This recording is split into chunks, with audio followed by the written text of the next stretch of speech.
गया के ज्ञान भारती वर्ल्ड स्कूल में अंतर्राष्ट्रीय महिला दिवस के अवसर पर एक प्रेरणादायक टॉक शो एवं परामर्श बैठक का आयोजन किया गया। इस विशेष कार्यक्रम की मुख्य अतिथि के तौर पर इमामगंज विधायक दीपा कुमारी, विशिष्ट अतिथि के रूप में साइबर क्राइम डीएसपी साक्षी रॉय शामिल हुई। अतिथियों का स्वागत पुष्प गुच्छ और अंगवस्त्र और पेंटिंग देकर किया गया। इस मौके पर विधायक दीपा कुमारी ने महिलाओं की सशक्तिकरण की दिशा में अपने विचार साझा किए। उन्होंने कहा कि राज्य सरकार का प्रयास है कि राज्य के सभी लोग स्वावलंबी बने, खासकर महिला सशक्तिकरण एवं उनके स्वावलंबन के लिए लगातार सरकार पूरी दृढ़ता एवं कर्तव्यनिष्ठ होकर कार्य कर रही है। देखिए, सबसे पहले आप लोग को भी धन्यवाद देना चाहते हैं और खासकर हमारी जितनी भी महिलाएं यहाँ पर हैं, उपस्थित हैं, विशिष्ट अतिथिगण हैं और हमारे बीच ये प्रोग्राम ऑर्गेनाइज की है और हमारी सम्मानित मधु प्रिया जी को भी धन्यवाद देना चाहते हैं और पूरी महिलाओं को ये अंतर्राष्ट्रीय महिला दिवस की बहुत बहुत धन्यवाद देना चाहते हैं। और ये महिला दिवस सिर्फ एक दिन के लिए ही सीमित नहीं है। हम चाहते हैं कि हमारे लिए हर दिन ये दिन हो और है भी, और हम अपने सशक्तिकरण को पहचाने। हर महिला को ये हम कहना चाहेंगे कि अपने अंदर की शक्ति को पहचाने, अपने अंदर की प्रतिभा को जाने और आगे बढ़े। कार्यक्रम में विशिष्ट अतिथि के रूप में डीएसपी साइबर क्राइम साक्षी रॉय ने महिलाओं की सुरक्षा और साइबर अपराधों से बचाव के महत्वपूर्ण पहलुओं पर विस्तार से चर्चा की।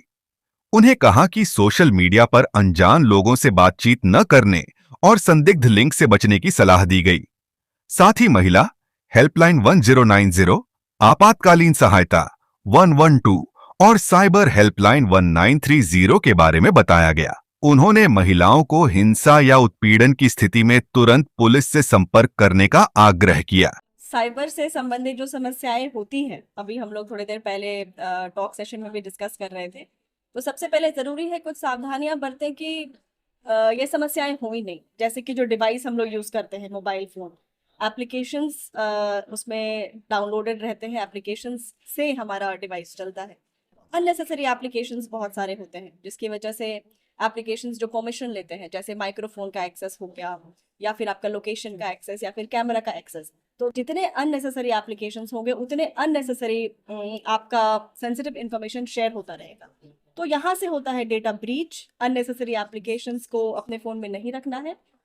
और इसके अलावा पब्लिक प्लेसेस पे चार्जर रहते हैं या वाईफाई रहता है, वैसे वाईफाई अनसिक्योर्ड होते हैं। उन वाईफाई से अगर हम लोग इस्तेमाल करते हैं तो मालवेयर आ जाता है, जहाँ से फिर हमारा सिस्टम का कॉम्प्रोमाइज़ होने का चांस रहता है, डेटा ब्रीच हो सकता है और हमारे डेटा को लोग मिसयूज़ भी कर सकते हैं। इसके अलावा जो सोशल मीडिया अकाउंट्स बनाते हैं हम लोग, उन अकाउंट्स को पब्लिक कभी नहीं रखना चाहिए, उसको प्राइवेट रखना चाहिए। और फ्रेंड रिक्वेस्ट जो एक्सेप्ट करते हैं उन लोगों को ही करना चाहिए जिनको हम लोग जान रहे हैं, से हम आश्वस्त हैं कि वो लोग हमारे डेटा के साथ छेड़छाड़ नहीं करेंगे, मॉर्फ करके वायरल नहीं करेंगे, डिफेम हमें नहीं करेंगे। फिर भी बहुत सारी सावधानियां के बाद भी ऐसा होता है कि इमेजेस वायरल हो रहे हैं, लोगों को डिफेम किया जा रहा है। तो उसके लिए कुछ संस्थान हैं जहां पर आप अपने समस्याओं को रिपोर्ट कर सकते हैं, जैसे कि राष्ट्रीय साइबर हेल्पलाइन नंबर है 1930, उस पर आप रिपोर्ट कर सकते हैं किसी भी तरह का साइबर फ्रॉड आपके साथ हो जाए तो। इसके अलावा महिला का हेल्पलाइन नंबर है, राष्ट्रीय महिला हेल्पलाइन नंबर 181, इस पर रिपोर्ट किया जा सकता है। National cyber crime reporting portal www.cybercrime.gov.in पर महिलाएं अपनी किसी भी समस्याओं को रिपोर्ट कर सकती हैं। और हमारा जो आपातकालीन सर्विस है 112 ERSS, उसके थ्रू भी रिपोर्ट किया जा सकता है। कार्यक्रम की आयोजक एवं ज्ञान भारती वर्ल्ड स्कूल की प्रधानाध्यापिका मधु प्रिया ने महिला सशक्तिकरण और पितृसत्ता से जुड़े महत्वपूर्ण विषयों पर अपने विचार व्यक्त किए, जिसमें उन्होंने महिलाओं की स्वतंत्रता, शिक्षा और अधिकारों पर जोर दिया। मैं सभी महिलाओं, गया शहर की सभी महिलाओं को सशक्त होने का एक मैसेज देना चाहती हूँ। पीढ़ियों से चली आ रही पितृसत्तात्मक सोच जो हमारे समाज में रही है, उसने महिलाओं को बहुत कमजोर कर दिया है। पितृसत्तात्मक सोच का मतलब है कि पुरुष उत्तम है और महिलाएं उत्तम नहीं है। सभी पुरुषों का डिसीजन मेकिंग वगैरह में जो जो भागीदारी रहती है उसमें महिलाओं को पीछे छोड़ दिया जाता है। बट पर अब जो हमारा समय आ गया है 21वीं सदी में, हम महिलाएं बहुत बढ़ चढ़कर समाज के हर काम में, कार्य में आगे बढ़ रही हैं, चाहे वो राजनीति हो, खेलकूद हो, व्यवसाय हो, हर क्षेत्र में आगे बढ़ रही हैं। तो महिलाओं को आगे और भी आना होगा, सशक्त होना होगा, और ये कहना बिल्कुल नहीं है कि हम पुरुषों से कंधा मिलाकर चलेंगे। समय तब बदलेगा जब पुरुष ये कहें कि हम महिलाओं से कंधे से कंधा मिलाकर चलना चाहते हैं।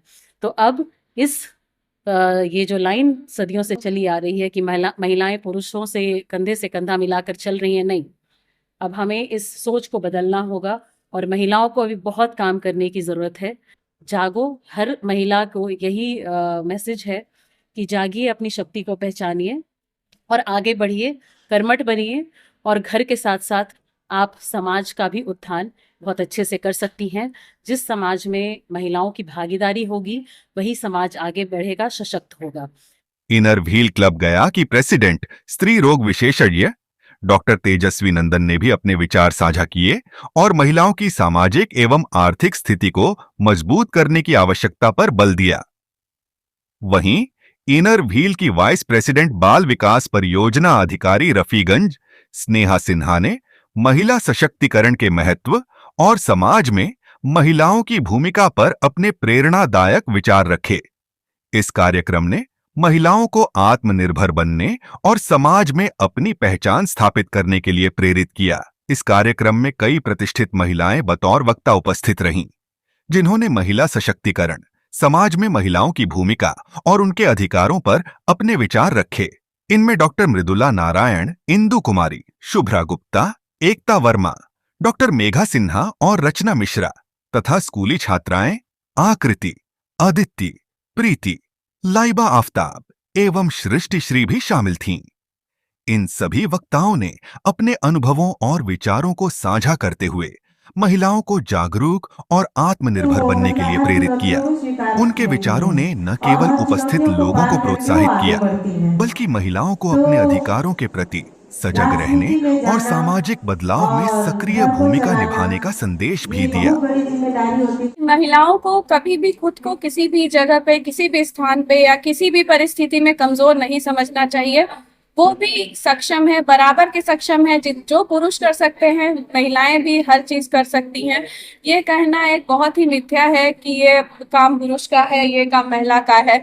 पुरुषों को भी आज के समाज में देखा जाता है कि महिलाओं का हाथ बटाते हैं। जैसे कि महिलाएं कंधे से कंधा मिला के चलती हैं, तो मैं ये भी कहना चाहती हूँ कि आज के टाइम में बहुत तरह के परिवर्तन हो चुके हैं। मैं मानती हूँ कि महिलाओं के खिलाफ हिंसा, जो कि अभी तक रोकने में हर कोई असक्षम रहा है, लेकिन ये है कि क्रेडिट है पुरुषों का भी कि आज के समय में वो भी पुरुष भी जो है वो महिलाओं का साथ निभा रहे हैं।